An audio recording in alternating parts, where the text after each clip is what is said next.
उत्तर दिशा के गांव में विनय नाम का एक किसान का परिवार रहता था।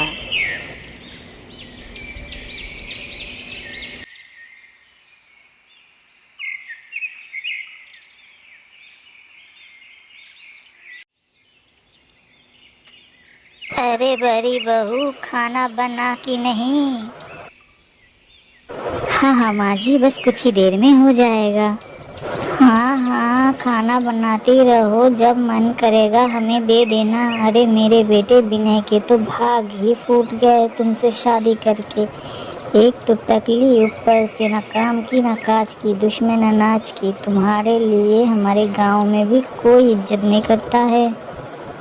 मैं क्या करूं माँ जी, इसमें मेरी क्या गलती है? तुम तो रहने दो बड़ी बहू, मेरी छोटी बहू को देखो, जैसी घनी बाल वैसे रंग।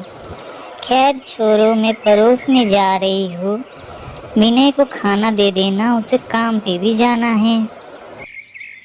बड़ी बहू को इतना सब कुछ सुनाने के बाद उसकी सास पड़ोस में चली जाती है।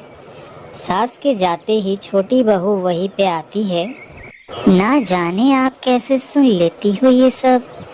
आपकी जगह मैं होती तो कब की तालाब में जाके डूब मरती। आखिर मुझ में कुछ तो सम्मान बाकी है। ये सब बातें सुन के बड़ी बहू जंगल में जाने के लिए घर से निकलती है। जंगल में आते ही वो देखती है कि एक साधु महाराज पेड़ के नीचे बैठा हुआ है। वो साधु के पास जाती है और साधु को प्रणाम करती है। क्या बात है लड़की, क्यों रो रही हो? आपसे तो कुछ भी छुपा हुआ नहीं है बाबा, आप तो मेरी हालत देख ही सकते हैं। सब कुछ ठीक हो जाएगा। अलक निरंजन, जाओ सामने वो जो तालाब देख रही हो उसमें एक डुबकी लगा के आओ, लेकिन ध्यान रहे सिर्फ एक डुबकी। बड़ी बहू तालाब में जाती है और एक डुबकी लगाती है।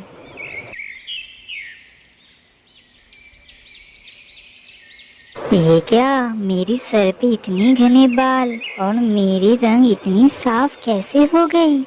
अब गांव के सारे लोग बड़ी बहू को हैरानी से देखने लगते हैं। ना जाने मीनू कहाँ चली गई है माँ, मैंने उसे गांव में हर जगह देख लिया है, पता नहीं वो कहाँ पे है, किस हाल में है।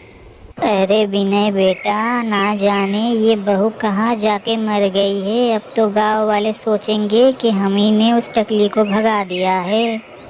बड़ी बहू घर में आते ही सब कोई उसे हैरानी से देख रहे थे। फिर बड़ी बहू ने सबको सब बता दिया और ये सब बातें पीछे से खड़ी होकर छोटी बहू भी सुन रही थी। अगले दिन सुबह छोटी बहू जंगल में गई और सोचने लगी, बड़ी बहू इसी तालाब के बारे में बात कर रही थी। मैं भी जाती हूँ और इस तालाब में डुबकी लगा के आती हूँ, जिससे मैं और भी ज़्यादा सुंदर हो जाऊंगी। फिर गांव में मुझ जैसा कोई भी नहीं रहेगा।